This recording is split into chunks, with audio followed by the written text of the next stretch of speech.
I don't get it either. They're cute. Yeah, it is. I bet it's Metro East in there. So it reduces the glare off the forehead. Yeah, the sweat. Yeah, since we don't have makeup artists, right? Okay. Oh, you do. Look at you. Look so pretty. Yeah, I look like. I think you gotta put it on mute. Yeah, exactly. I did. Fresh out It of. just didn't take. You know. We're what I good mean, now. right? Yeah. She was just 17. All right, we're gonna call the order, the Wood Village City Council meeting, March 11th to order. Start with a land acknowledgement. Would somebody like to read the land acknowledgement? I can do that. Awesome, thank you. The Chinookan peoples known as the Clackamas and Cascades are the indigenous people of the land now inhabited by the city of Wood Village and other areas of the Columbia River. The village of Nechockley was located near today's Blue Lake Park. Ancestral life of these peoples included a seasonal round of resource gathering and stewardship from the Wapato fields and of the Columbia River to the cedar and huckleberry gathering areas of the High Cascades. Introduced disease from early settlers dramatically reduced the number of these people. They signed the Willamette Valley Treaty of 1855 with the United States government and were forcibly removed to the Grand Ronde Indian Reservation.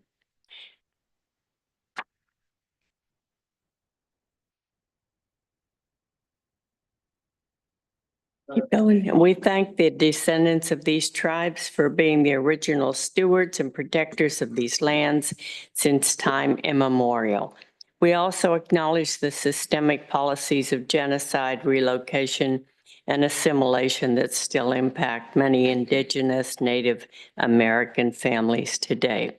We are honored by the collective work of many Native nations, leaders, and families who are demonstrating resilience, resistance, revitalization, healing, and creativity. We are honored to be guests upon these lands. Thank you. Now we'll stand for the Pledge of Allegiance. Pledge allegiance to the flag of the United States of America and to the republic for which it stands, one nation, under God, indivisible, with liberty and justice for all. Right, thank you. We will go to citizen comments on non-agenda items. Greg? I do have more of I think a general comment. It wasn't anything specific per se, but with the new utility rate structure, we've had both what I call positive feedback of people thanking for the new rate structure, allowing them to save from what they've previously paid. We've also had some people coming with, I'll call it concerns about how much their bill is, and kind of making a good situation out of that is in talking with them and finding out if maybe just two people living in a home looking at their consumption.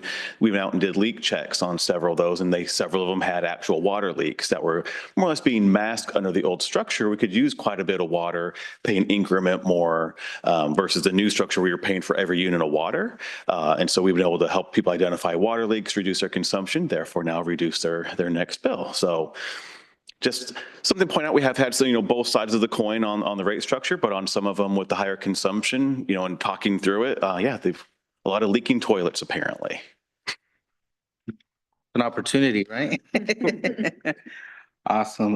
We'll go ahead and move to public safety reports with our chief. Hey, everybody.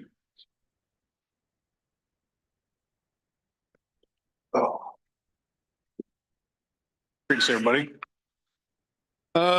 So for the month of February, I didn't really see any calls per se that I want to talk to you all about, but I did want to talk about some overall statistics.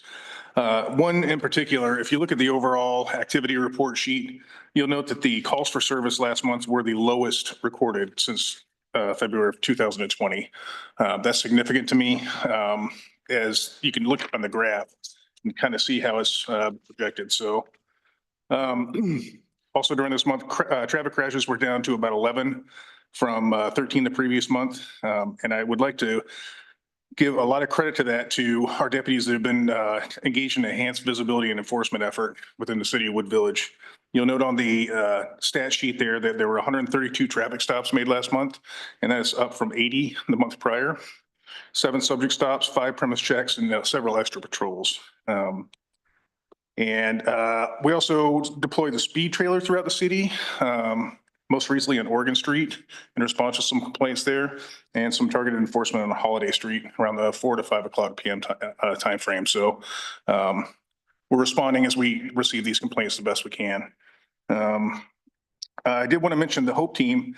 We have a new deputy that's starting, Deputy Mondo, on the 17th full-time, and we just interviewed for a full-time BHC counselor. That's been a long time making, and it's a grant-funded position. So we're really excited to get that person moved through the process and get them out on the street. Speaking of Hope Team, there was a camp reported near Lowe's. The Hope Team went out and engaged with them. There were 4 camps total. They've all since been engaged with services and moved along, and the property manager is working on clearing the brush in that area to kind of prevent any further activity. So that is about all I have for you this month. That's really good. Questions, comments? Are we moving ahead on the Citizens Academy yet? Not really. I have the information from Sergeant White from the last Citizens Academy. We have talked about a pared down approach, but it's all staffing dependent, as we previously discussed. So even if we can talk about it. We'll see what we can approach as far as, we're not going to be able to commit to the full academy like we used to do. It's going to be some time, and that's just based on staffing availability.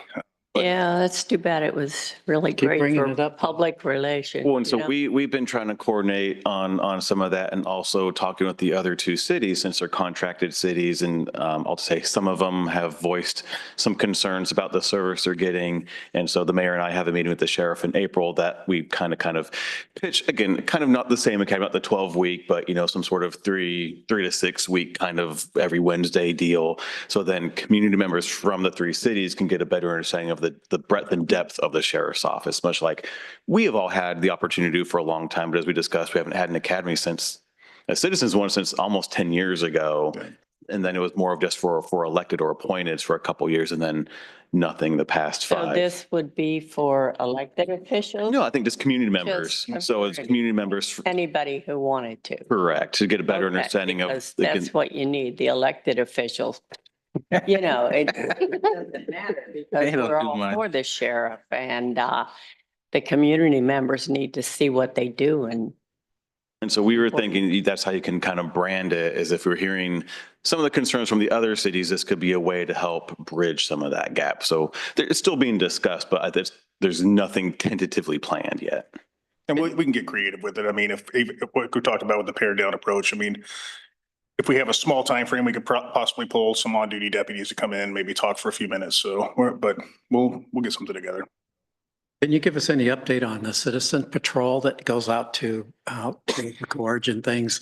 I've recently, since working the Christmas project and stuff with Toys Drive and stuff, I was working with a lot of them. And recently I've been seeing them in the different stores and stuff and talking with them. And I've just picked up on saying hello and that type of thing. And I've just wondered if, is that program going well? Do they need more recruits, or is that, can you give us anything at all about what that's doing? Yeah, sure. There's not that many. I think there's maybe 6 that are currently active members. They primarily work in the school zone up in Corbett and help with traffic control on their own. And then they do the toy drives and whatnot, but it's pared down quite a bit from what it used to be. It used to be there were active citizen patrollers going out. And they, like I said, they primarily focus on school games, school events, and then traffic control during school days. So, but I mean, as far as, yeah, it's going well. The program's still continuing. Deputy Kaiser is the coordinator for that program. So I can certainly get him in touch with you if you'd like some more information from him. And then so have the robberies dropped down out in the gorge with people hiking and doing that type of thing? I'd have to get some numbers to Okay. answer that. But, Okay. we get a lot of years those. past, it had gone so high with broken windows and things being stolen and so. I'll get some numbers for you on that. A lot of it goes through online reporting, and so I have to do, I'm sorry. a lot of those reports come through our online reporting system. So, but I can pull all that data and get it for you.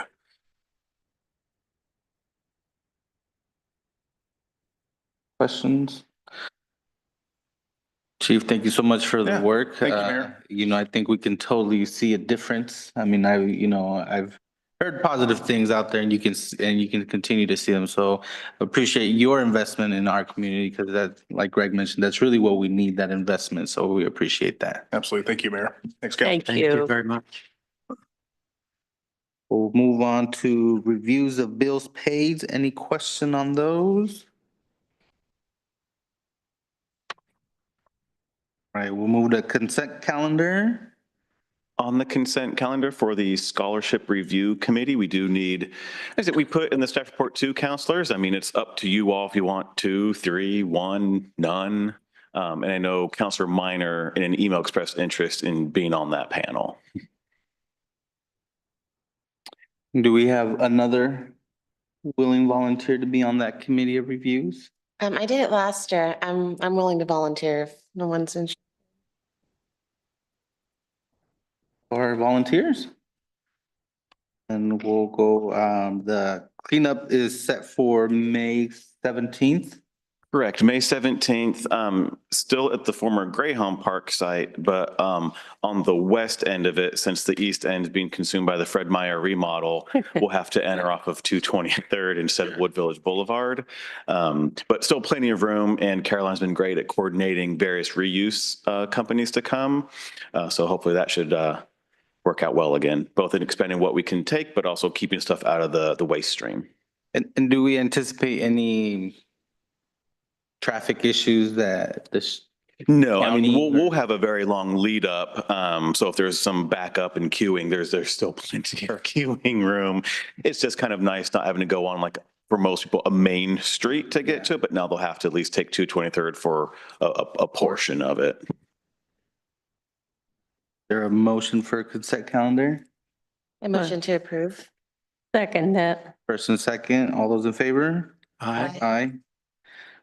All right, now we'll move to resolution 6/2025, the RRFB Crosswalk Award. Otherwise known as you're entering the Greg Show for the next while. So bear with me as I go through a bunch of presentations. Aye. All right, so this is a resolution for the bid award crosswalk. So just a quick reminder about what this project is. So the city has been partnering with Multnomah County for several years on these rectangular rapid flashing beacon crosswalks. So, you know, the push button, the yellow lights flash, there's a little audible signal, and people can cross, you know, in a safer manner as more people are being aware of people are crossing. City partnered with our urban renewal agency and the county in 2023 to build out the 3 on Halsey. And the next location was identified on Wood Village Boulevard at Northeast Riverwood Street. That was in part due to residential area, already a marked crosswalk, but not an enhanced crosswalk, and through safety pedestrian missions with the sheriff's office, a lot of citations issued, people not stopping for pedestrians. So using all that information, the city received a $250,000 small cities grant from ODOT for the project. So here's the location. You can see the existing crosswalk there. This is Fred Meyer. This is Riverwood. So this is the location. This is the simplified engineer plan, kind of the overview of it. So, you know, crosswalk style changes a bit, but what this really does, it's not just enhancing with a rectangular rapid flashing beacon, it updates these 2 ramps for the newest ADA standard. So also helping with mobility for those in our community. So they're actually, the beacons will be offset from the sidewalk a little bit. But yeah, also updated ADA ramps. So we advertised this project in early February with the bid opening last week. We actually received 5 bids on this one versus the previous one. It was just 1 bid. We got 5. We had a low bid of just over 92,000, but it was deemed an incomplete bid, unfortunately. We had a high bid of 176, but the bulk of them fell between about 140 to 100, upper 150. So a nice tight range that you like to see. So the lowest responsive bid was 139,435 from Western United Civil Group. So if you decide to award this, the contractor plans to start and finish in April. Kind of every week's a new milestone, so, hopefully it just runs very smoothly. City spent about 30,000 in design engineering work and right-of-way permits with a total anticipated project cost of 170,000. And again, we have up to 250 that's reimbursable from ODOT.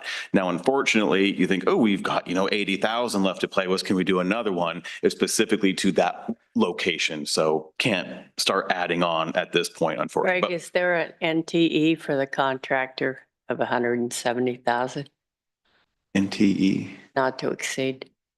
Oh, so I will get to that on the next one. So we did it to not exceed 160, figuring contingency. So their bid was basically 140, did a not to exceed 160. No. So that's actually in the bid award. All right. Questions? Great. It's really going to help. Very, high traffic crosswalk, well, lack of cross. Yeah, my question is kind of like, what's the impact on that street of Wood Village Boulevard as its construction goes? They'll probably have to do much like if you saw in Halsey when they were doing the curb ramps at I think it's 230th. They kind of shift a lane here and there. And if you look at the aerial, there's actually still room to kind of shift that around a little bit as they're demoing the sidewalk parts there. So there's a whole traffic control plan that's being approved by the county, right-of-way permits, et cetera. So probably a little bit of disruption during the construction hours. But again, they've got this set up to be a pretty condensed time frame. And then we hope to, there's still probably about 3 more we want to do in total around the city, 1 more on Halsey, and probably at least 2 more Wood Village Boulevard, as we get, the new Chick-fil-A, maybe closer to Fred Meyer area. And then always look at Errata for future potential. So we're not done yet. Further questions? I'll entertain a motion. I move to approve Resolution 6-2025. The awarding the RFP Crossing Project bid award to Western United Civil Group in an amount not to exceed $60,000, including project contingency. 160,000. 160,000. I second that. First and second, all those in favor? Aye. Motion carries. All right, now we'll move to discussion on wetland park with Greg. With me. So this is kind of a 2-parter. So we just want to give an update where we're at with the project. And then there is a resolution for a grant endorsement request to Oregon State Park. So we'll walk through where we're at with the project, next steps, pause for questions, conversation, then move into the grant endorsement. This is not the project, but it was similar, elevated boardwalks over a wetland, kind of the imagery of what we're going for. So I want to talk quickly again the background for those who may be hearing about it for the first time or in a while, where we're at, our community involvement plan, just to make sure that still fits with your priorities and goals, how we're going to build it out, and then that grant. So in 2020, the city purchased just over 4.5 acres from the Grand Ron for a wetland park. This was part of their former Greyhound Park site. And this particular site was mostly, actually 90% encumbered with state and Army Corps engineer wetland. So not developable, but could be great for a park, which was identified in our 2015 Parks Master Plan of a park's deficiency, especially outside where we're at right now with this park. So we worked with the Grand Ron to purchase that in 2020, and then at the same time worked on a concept plan for its eventual build out based on a 2019 delineation report. So this is the 4.69 acres here. So we got Errata, Wood Village Boulevard. So if you look at the big green space, it's about half of it. This is the plan that was developed in 2020. So this is Errata, Wood Village Boulevard. So you have a lot of this is going to be elevated boardwalks, but in places where it's not necessarily wetland, probably some sort of gravel or wood chips. And then lots of plantings. And we're still kind of refining the planting plan to try to include what we're calling kind of native plants. So ones that could be special or meaningful to the indigenous tribes of this region for educational purposes, harvesting purposes, et cetera. This little, what looks like an island, is actually the unencumbered space from, it's not wetland, it's not restricted, so we can do some additional programming there. That's part of the outreach. Is it picnicking? Is it meditation space? What is it? And then along with the educational placards, gateway signs, et cetera. So how that fits in. well, if that green bar weren't there, but you can kind of see how it fits in with the existing green space. So about half of it, and you enter here off Woodville's Boulevard and then kind of over there off of Arata. Can't really change that because of that, guess that'd be the northeast corner. There's no access. So where are we at with this? Well, we have to get an updated delineation report. Apparently they expire after 5 years and the last one was 2019. So that is nearly complete. It's in kind of a final draft review period. And what we've been told is nothing's really changed that would encumber this project. So once it is finalized, we will submit the project to State Lands, Army Corps for their approval for permitting. And the contractor that's updating delineation is helping with the permitting of that. That can take a lot of time. And so during that time, we're going to refine that unconstrained or, not restricted area, which is where we have the community involvement. So first we want with the Confederate has a grand run to look at those potential plant swaps, what would be meaningful to them and their members, as well as what can we have education opportunities about. Hey, this plant might have actually grown here at one point, and this is how it was used at that time. It could be a really mutually beneficial option. And then we want to do targeted focus groups and open houses and workshops for the gateways, the unrestricted space, and our info panels, basically what they should include, what should they look like, how are they designed. Initial thoughts for the focus groups, obviously the Natural Leaders Group, they've been really involved in this project and endorsed the grant. I didn't put on here, but the Reynolds Youth Transitions Program, they're the volunteers out in our park a couple times a week, and they're just located over there. Obviously the Parks Commission's had a lot of interest in feeding back into the council, make sure it still fits within the broader goals and perspectives. But we do focus groups with them, kind of put together some packages or alternatives, take that to open houses for the final, here's what we're gonna build out. So building it out, once we have all the permits in place, it may actually be too late to start this calendar year, because usually you're restricted to the dry season, kind of July, first part of September. So while we may have the permit, all to say June, it may be too late to really get a good bid. We still may try to see what the bid comes in at, but my guess is we'll bid more fall time for the next dry season construction part. But we'll certainly wrap up all the community engagement, final design components.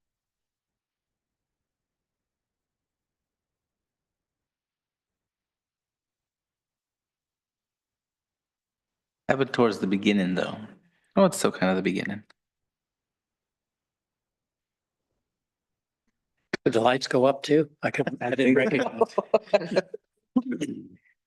We can't have. And then what we also want to do as part of the build out and construction of the project, or have community planting days and maybe establish like a stewardship program. So have community members come out, plant some of the plants, plant some of the trees, so they can feel like, it's, hey, I planted that, and then help with the early maintenance of it, pulling weeds and tending to it.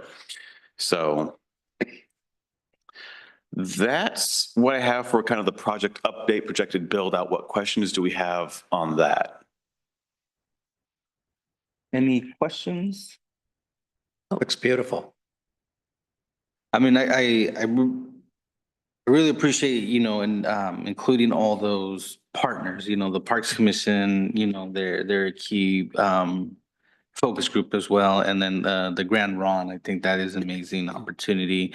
I'm assuming we will be inviting them for the plant day once that comes along, no? Yes.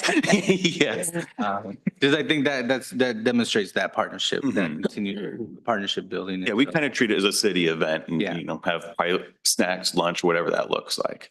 Are they going to have any of Indian artwork or anything I like think that in there? that's the hope, is we can, whether it's through educational panels talking about the native plants, have some imagery of maybe earlier times with harvesting or settlements. A thought that would be very expensive, but I think cool, is if you can get permission to then do statuary in parts of the wetland, like they're harvesting it or tending to those natural areas, but statuary is not inexpensive. Well, maybe the Grand Ron would like to. But certainly start with the educational panels. Yeah. And could there be opportunities inside the unrestricted space to do something artwork related potentially? Those that are visiting the area, would we restrict like, not having food or any beverages that could, you know? Oh, I don't What you call think that? we would have that kind of restriction for it. Mm. Obviously, we'll have trash cans and things and the boardwalk. I'm not sure what the final design looks like. It'll probably be very similar to the one that exists in our park here because it won't be too elevated, I don't think, but I don't have the final elevations if there's sidewalls or things, but I think we'd want to try to have waste receptacles along the way so they don't end up in the wetland. Mhm.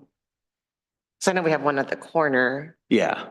Yeah, we would build out some more waste receptacles throughout the journey, especially if this space turns into, yeah, we want some picnicking opportunities. Obviously, we would make sure there's refuge space for refuge. If we had our Wood Village land acknowledgement statement, like we have up over there, built in a larger thing to go in that area that is the dry spot.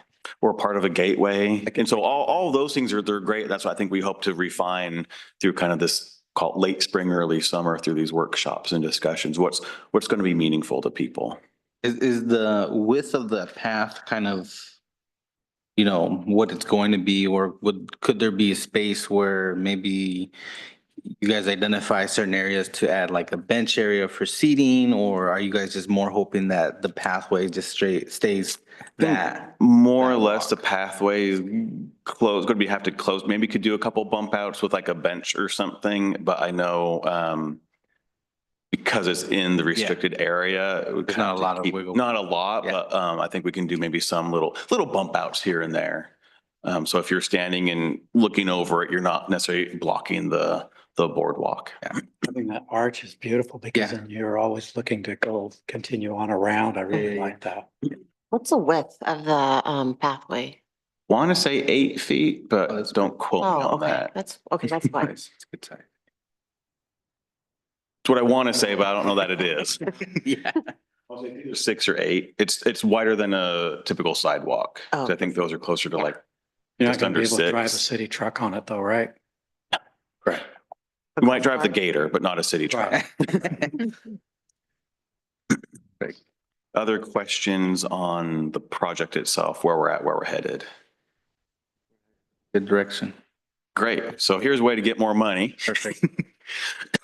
So the Oregon State Parks has a grant program that you can apply for various grants for things. We're looking to apply for $250,000 to help support this project. So we've already received over $662,000, the bulk from Metro, both in a local government grant and then our local share as part of the 2019 bond measure.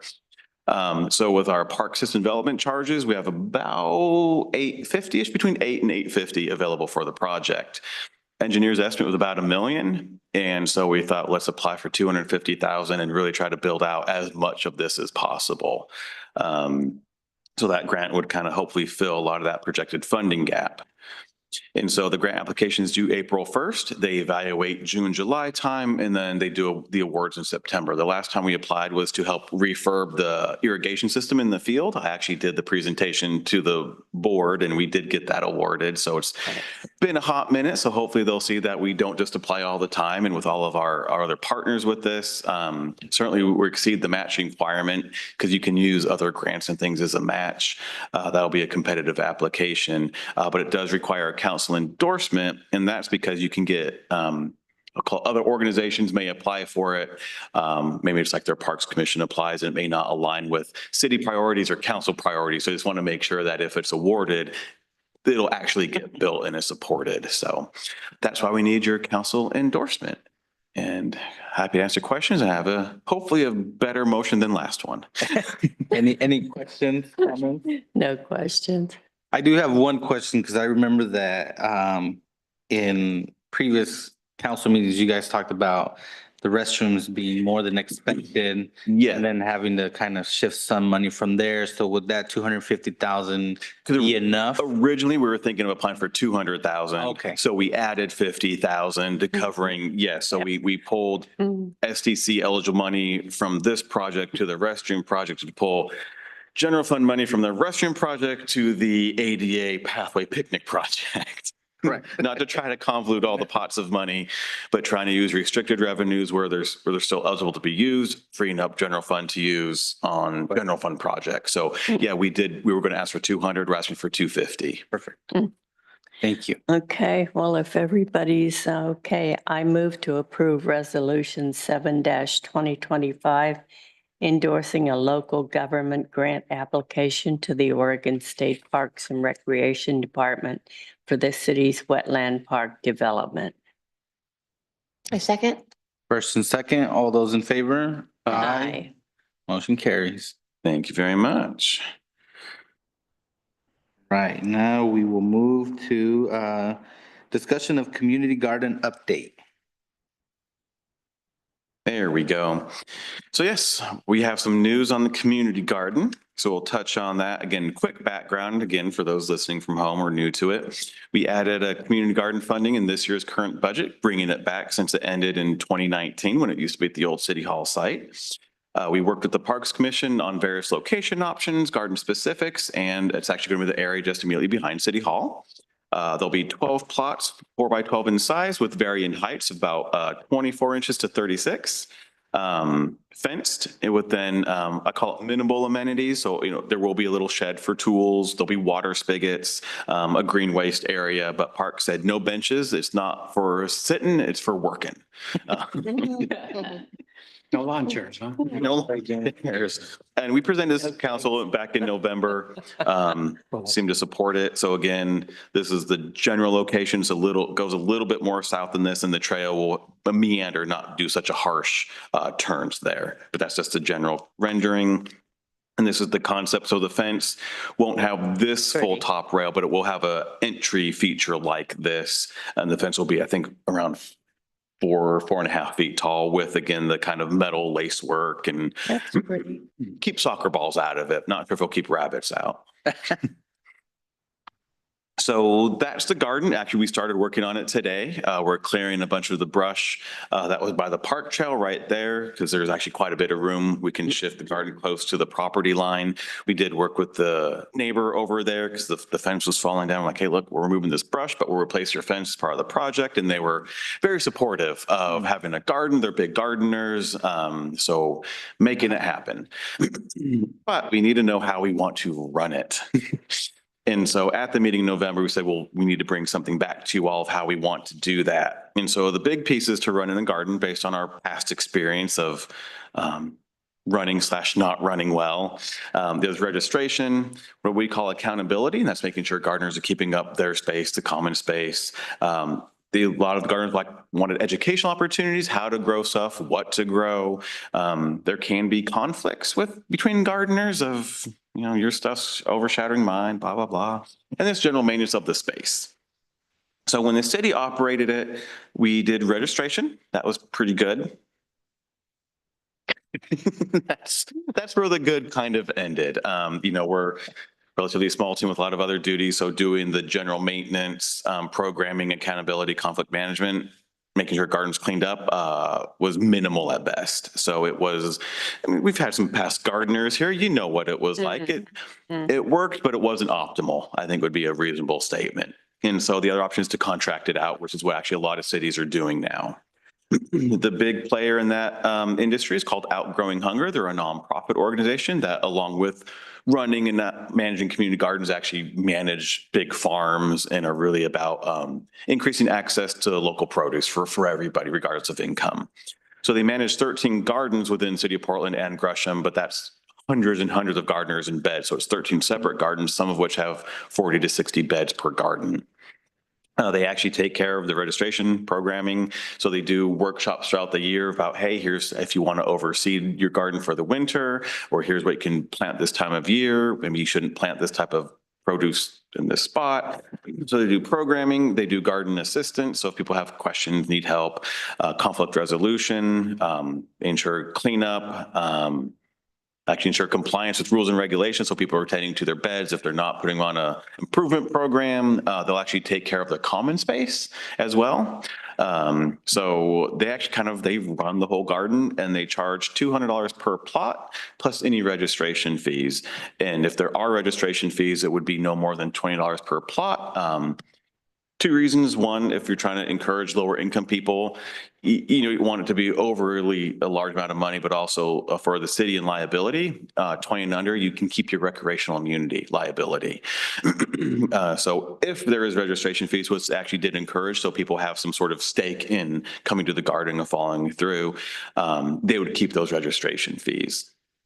So registration as part of that program has to be open to kind of all, but they said Wood Village can get priority by doing early registration and basically pre-booking the plots.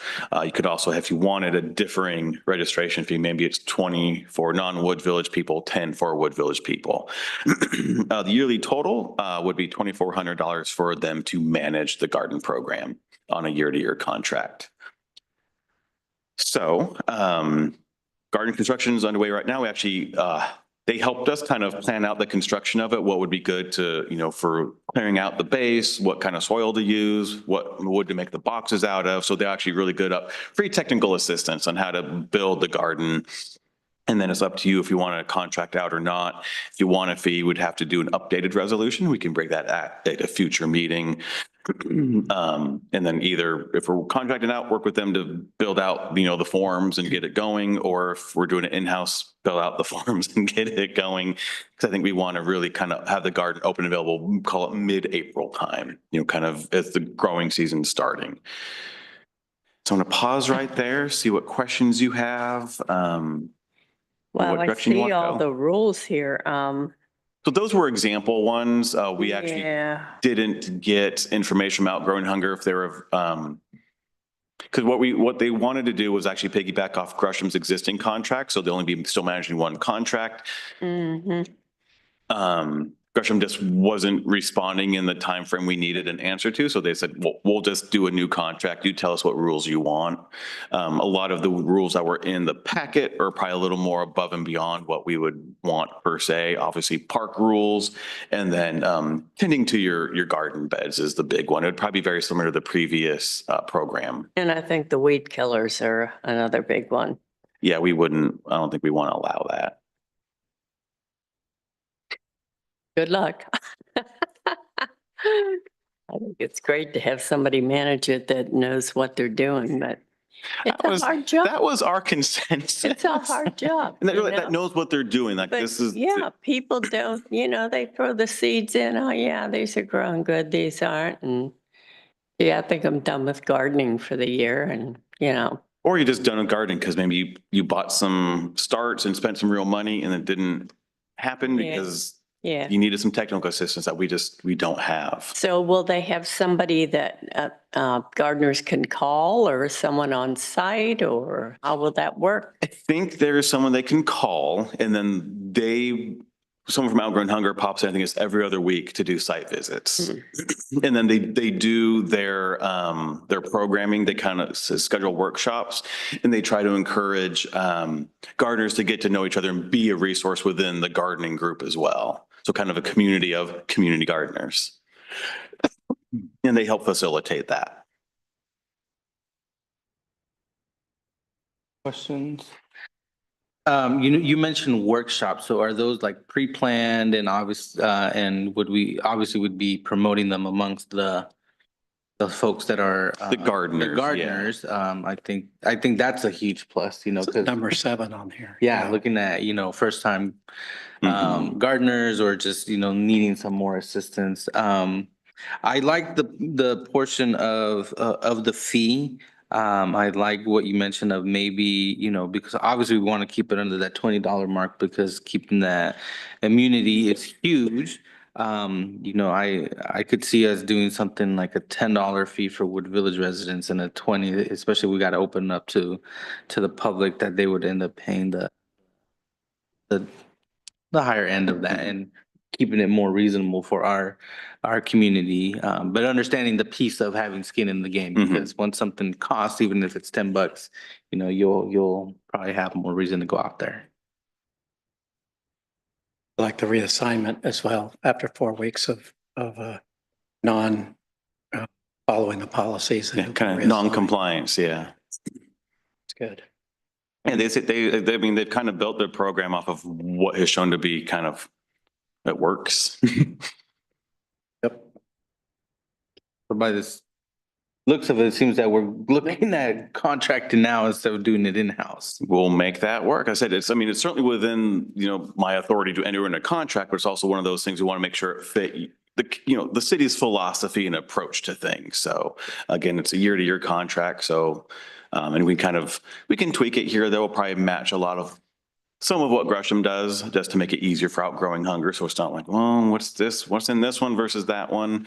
But the accountability piece is huge, but also the education opportunities is huge. I think also not putting that burden on staff, I think is something we've talked quite significant on, not trying to minimize that as much as possible. Yep. Right. Well, we will connect with Outgrowing Hunger and probably, not at your next meeting, but probably your April meeting, we'll have a resolution for the garden fees. Sounds good.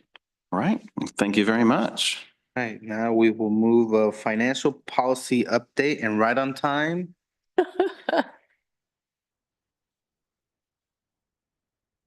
Like you were watching this from somewhere else. Big Let me really lean into the man behind the desk. If you're in trouble, give me a call. I'll be there. Can send you all the information you need to actually get things done. to be the voice from the sky. Yeah. There's only one of those. That's cute. So at your January council meeting, brought forward the idea of crafting a fund balance policy. Talked about some of the reasons why, got some feedback from council on some direction, concern, didn't want to be too prescriptive, didn't want to be overly in the weeds. And so we went back, looked at a couple things, tried to get a general philosophy of what council's direction over the years has been in terms of how to manage funds, how to shepherd things, but also spend money when money is necessary and we can get good value. So this is just a recap. There's a lot of best practices around that. There's a lot of prescriptive things. We stripped a lot of things out of, a lot of verbiage out of the sample that was included in your packet. So I'm just going to hit the highlights here. There's really 4 reasons why we would do this, why it's to our advantage to do this. Maintaining operating cash to not have to take out short-term loans, bridge financing to get to our property tax revenues in November. It looks good for bond sales and ratings when we do go out for large projects, which we might have a few of those coming up. The other thing is 2 uncertainties. One is economic downturns. It offers the ability for financial flexibility, financial crisis. So one of the ways that recently came up is in doing some evaluations of how different cities within the 3 cities could respond to Gresham's IGA proposal for fire. We were in the position where we had a little bit more time and breathing room because we weren't going to be strapped for cash in a year or 2 because we had some cushion, we had some ability and space. So building that in, it gives us more options when things like that come up to be able to respond in a way that's not short-term focused, but it's more long-term focused. The other thing is sometimes things break, and when big things break, it costs money. So, and this is also put some bookends around the work we've done with coming up with operating reserves, building the sinking fund, putting things away to pay for them once we've bought them, and planning ahead for not just this year, but many years down the road. So those are the general reasons why we do this. There is a section in there that defines different types of fund balance, because we report a lot of things in our financial statements. Some of the things aren't actually real cash that we can spend because they're things that other people have already paid us for that we're still due to them. So it's not our money yet. There's also restricted cash. A lot of this might be, the best example of this is if we said we were going to keep a bond reserve for some large capital or revenue bonds. We might have contract stipulations to say we have to have a reserve that has to be this large and you have to maintain it. That's not money that we can then go, even though it's sitting in our bank account, we just can't then go out and spend it. And then there's funds like what we've put into the capital sinking fund. That was a legislative decision by city council that has said, we are doing this for this reason. And absent our authority, you can't spend it. The other one is kind of a looser restriction, is the city manager can assign funds and say, we're setting aside these pots of money. It hasn't been council directed, but it's in line with what the purchasing policy is. So we updated our purchasing policy. Greg has the authority to enter into contracts up to $100,000. And so if he does that, we assign that money, and that can be considered part of our operating cushion. The last one is none of those restrictions is actual cash we can spend on it. So in crafting the requirements of the policy, we wanted to think about what does good, because part of the issue we're trying to put bookends around is not just, staff has been very professional and well-run and cognizant of what the council's desire is. Council has been very much in setting policy, providing really good direction to allow us to be in the financial shape that we're in. But what happens if 5 years down the road, none of us are here? Kind of the theory and the ethos of how we've been operating, is that something we want to continue? And by putting that in a policy, this kind of builds those structures. And not that someone couldn't come in and completely turn the train off the track, but this at least gives some direction to future council members and future staff of what Wood Village and its approach to finance has been. So in there's requirements of, we need to annually review fund balances. Monthly, we need to report and monitor what those fund balances are in all of our major operating funds and report that back to council. It also has some stipulations of, once staff becomes aware that there's an issue that we might not have the minimum fund balances, we're supposed to tell you about that. I mean, we're laughing about this, but the reality is not all organizations do this. We have been, and so we're in a good place, but at the same time, we don't want to just anticipate that things are going to be great forever. I'm a pessimist. Things are never great forever. There's always going to be hard things coming up.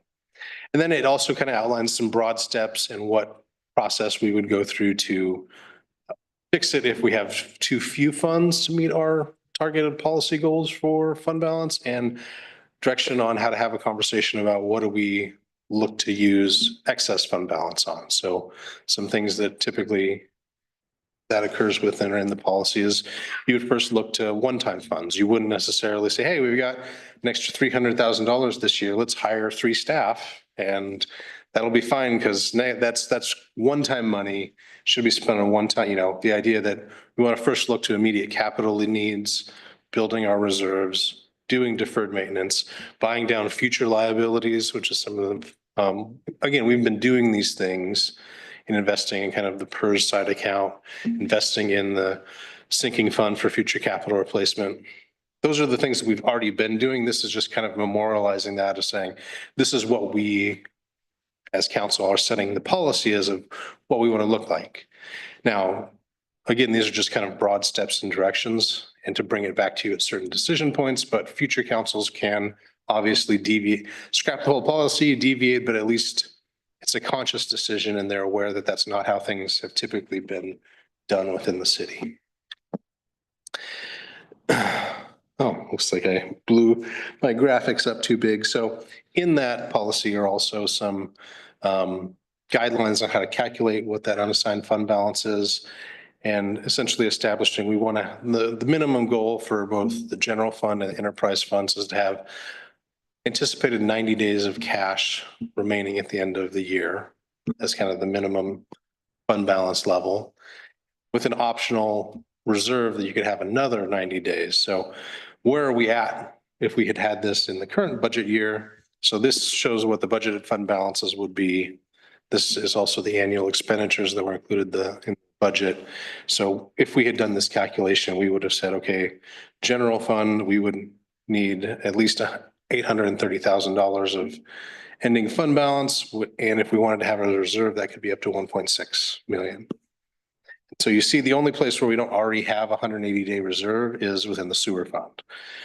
Water, We're actually doing quite a bit better than that. And sewer, or I'm sorry, street, we're above the level we would have in the general funds. So right now, we are actually in those three operating funds holding more than we would under this policy, whereas sewer has the minimum, but isn't quite up to having a full reserve. And that should track because we've been drilling the messages.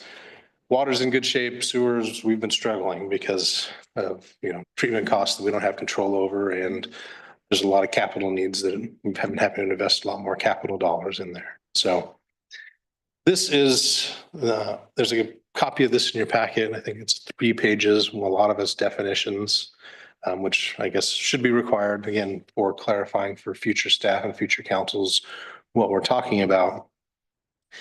But the next steps we would have is get feedback from you guys on kind of the philosophy, the approach. Is this too much or too little? And do you like having these kind of bookends guidelines, and are these the right amounts for what we're trying to accomplish with this? So with that, that ends my formal presentation. Happy to have answer any questions you guys might have. I don't remember, I don't know if it was before you, Seth, or not, but Greg, didn't we have a fund balance policy like 20 years ago? If it was 20, I wouldn't know about it. I've only been Yeah, here 16 and a because half. I thought, in the dark recesses in my mind that we went through basically the same. I don't recall, in all past conversations, I don't recall anything being referenced to. Now, it was probably discussed quite at length, and most likely with some sort of formally informal fund balance policy was probably it. I also know about 20 years ago, we had to have, as Seth explained, some guaranteed reserves, both in water and sewer for debt service we took out. So it might have been related to that as well as needing Could to have have minimums for those, which then council paid off, I think it was in 2012. So then we didn't have Time ago. those. Yeah, long time. So I can help a little bit, and I was going to bring this up since Pat and I have really go back that far, right? We're old. We're old and old on the council. What it was is the integrated system that we had, Oh, system integration. system integration. Karen Tilton. What? Karen Tilton, Karen system Tilton. integration. I knew it was Karen That's right. something, but I couldn't remember the That's last name. Yep. So what I see out of this is what you're wanting to do is build from that. Okay, that was a wonderful program. We really needed it. We spent a couple of $100,000 on it, and it was at a time when we really couldn't afford it. That's to be honest with you, okay? But as a city council, we really were struggling to come up with a compromise between the council and the staff, and trying to figure out what we could do to homogenize the two parties together along with the staff, because everybody was infighting from every direction possible. And so Carolyn, right? She put this package together where we could all come together and start working together and work cohesively. So through that, I'll call it a project, right? We were able to build what we have today. And now I see what you're doing is taking what that was, and we're now going to have a diamond, and then we're going to polish it. That's what I see what's coming out of this. Yeah. And so I see this as really, really good. And the best part is you're doing it in-house. We're not hiring some consultant to spend, Right. another Right. $100,000 Right. to do it. All right. So I commend you, both staff, whoever it is that's all involved in doing a package like this. This is just wonderful. Yeah. So Great. hats off to you guys for doing Yeah. this. Thank you. Well, and And future whenever I councils in the tell future. people how wonderful things are in Wood Village financially, I always tell people we have a council that is very fiscally aware, knowledgeable, and conservative, and wanting, not cheap, but wanting to make sure that we get value for what we're spending money on and asking those questions. Yeah, but don't tell people that, because we don't want them here, all right? We don't want them here. I just think when we're dealing with financials, we have to have things in place. Because it would be people that will, you'll retire one day, or leave, and we want to have the same thought process Mhm. in handling our funds. Yep. Yeah, I mean, you know, everyone's kind of mentioning, but again, I think we're setting precedents for the future. And so as Counselor Clark, you mentioned, you know, of what you guys did back then, kind of, we can still see those remnants and we want to ensure that we continue to kind of work off what the previous council have done as we build on bigger capital things that the city has, like, you know, the big investment in the restroom that was 20 years ago. So looking at hopefully another 20 years minimum that can come to be this building here and things of that nature. So I think this, yeah, this falls right in line with what we're trying to do. Well, I see that we still have our hat in the game with the sewer Mhm. trunk line that we have. Yep. I know that's a huge project and I know that's not something that's not a beautification project, but it's something we have to do. Yep. That's going to cost a lot of money. It's money that has to be spent. It's not something we want to do, but it's something we have to do. But now, yeah, and so we've done the well 3, which is, you know, the citizens don't see that, but man, is that ever something that needed to be done? And we get something that's huge pride in that. And well 2, I don't know where you're at with how well 3 seems like it's so advanced. Is well 2 and now in that same kind of category? We're actually now as going well to talk 3? about that at the retreat. Oh, we just talked how do we structure our master plan discussions at the retreat. So for water, we're talking a little bit about well 3, but actually well 2 and the potential need for a booster. Yeah, so I'm getting it. And Yeah.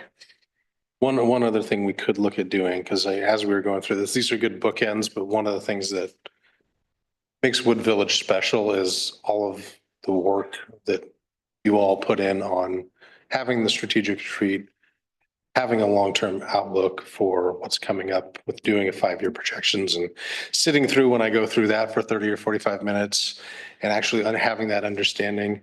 I didn't appreciate it really until I was serving on a unnamed board and was bringing things like that up of maybe we should, and got a lot of pushback and people looking at me like it was crazy of why would you do that? It's like, well, That hampers you, right? In a lot of people's minds, you know, as a finance director, right? and it caused questions like that were causing a lot of conflict between staff and the board. That was, in my view, like if you had policies that were in place and clear communication, it should really, none of this is really, shouldn't be that controversial of what you want to do and be on the same page with. So one of the other things that is kind of, I've been thinking of as next steps is we do a lot of unique things about talking about our operating margins in our operating funds. I don't know of anyone else who does that in Oregon municipal government, at least as part of the formal way we do it. And there are folks that do 5-year financial forecasts, but the amount of attention that you guys pay to that and kind of memorializing, you know, we don't just want a 1-year look at our budget. We want to see what the long-term outlook is. And you as staff need to be thinking long-term and presenting this to us on an annual basis so that everybody knows that we're not just looking at the thing that's on fire in front of us. We're looking past that and having kind of a long view. So that would be something to kind of look at as maybe our next financial policy of what should we be doing for budgeting and long-term financial planning? And what should the council be paying attention to in terms of the operating and getting the updates on? There are some councils that don't know what a master plan is. And so I'm. Well, and there are just some councils that haven't maybe had a financial report or meaningful one in a year or two. And some of that is they didn't know to ask. So part of adopting this, then new council orientation, it becomes part of the, hey, you should be seeing this every month. And then for whatever reason, if they're not, hey, why haven't we seen a financial report? And they can look to this policy and start asking meaningful questions. And if little flags start popping up and trying to get ahead of issues, but hopefully if we're doing our job, if we start seeing flags, we're already telling you, hey, there might be something coming up we need to talk about or work at. We're making small course corrections early on rather than Right. large course corrections once you've. Yeah, it's the stove's on and there's a pot unattended versus, oh, the kitchen's on fire. Yeah. Right. So, Yeah. so bringing something else up, one of the, as I clean out cabinets and stuff, one of the things I was going through was my cabinet for all of the city stuff, right? And my wife was asking me, do you still want to keep this one on 101 financing for the Oregon City and what? League of Oregon League of Cities. Oregon Cities thing of financing 101. And I went, no, but that's something that I don't know if you two have been to, right? Training and all these different classes that they put on, right? For counselors and things, right? And I can remember going to those things and I realized I had a lot of background anyway, but as I'm going through all of these classes and stuff, I thought, well, our city's already doing all of this stuff, even back then, right? And you'll find that if you do have the opportunity to go, you'll be sitting there with other fellow counselors and they'll be sitting there going, well, we don't do any of these things. And you'll be sitting there going, well, shoot, we're way beyond all of this stuff. And yet it'll still be, you'll be picking up on stuff. If you have the opportunity to go. The city will pay for you to go too, if you haven't been already. So I don't know where you're at in your training, but A lot of times, unfortunately, now the league only does about twice a year training. Kind of their fall conference is the big one, and they kind of move that around the state. It hasn't been in Portland in some years, so you have to take a bit of time off because do it during the week and whatnot. But we always kind of bring that up when the big conferences come around because they don't really do a lot of their one-offs anymore. oh, okay. Mm. Kind of like our police academy. Yeah. Mm. And so Yeah. probably at one of the council meetings next month, we'll bring back a finalized policy for you guys to adopt by resolution regarding the fund balances. So Yeah, it's kind of next steps. I think this is great as we look forward into, potential other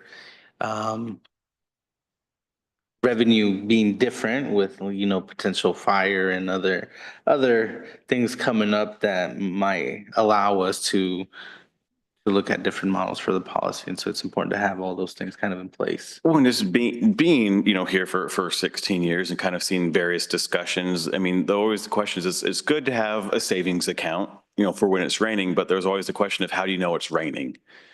And so, as we start this, again, a lot of it will just be memorializing what we already do.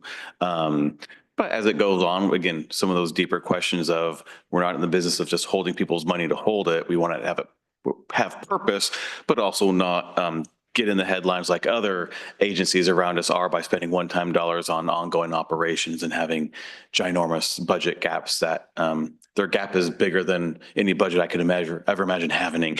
Well, I mean, just alone the sinking fund balance, I mean, I think that's huge. That's, Yeah, having resource to replace things Yes. as they age Yes. is not actually very common. no, Mm. so. Yeah, you Kudos see it every day. for that.